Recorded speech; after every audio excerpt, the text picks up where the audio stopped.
Jack को झूठे case में फंसाकर जेल भेज दिया गया। जल्दी बाहर निकलने और बदला लेने के लिए उसने खुद को 7 साल की एकांतवास में डालने का फैसला किया। वो पूरी तरह से दुनिया से कट चुका था, लेकिन यही उसके लिए एक बड़ा मौका बन गया। वहां उसकी मुलाकात 2 बेहद तेज दिमाग लोगों से हुई। एक था शतरंज का मास्टर और दूसरा था एक चालाक ठग। जब उन्होंने जैक की कहानी सुनी तो तय किया कि वे उसे अपनी सारी समझ और चालाकियां सिखाएंगे। वे तीनों जेल में घूमने वाली किताबों के जरिए आपस में बात करते थे।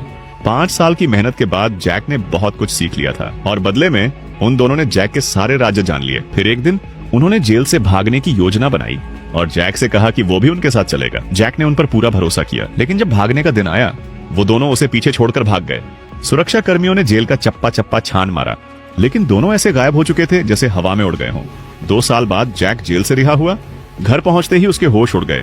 उसकी सारी संपत्ति साफ कर दी गई थी, यहाँ तक कि उसने जो पैसे छुपा रखे थे वो भी गायब थे। तभी उसे अपनी कार की डिक्की में एक चिट्ठी मिली। सिर्फ बुद्धिमानों से लड़कर ही कोई और बुद्धिमान बन सकता है।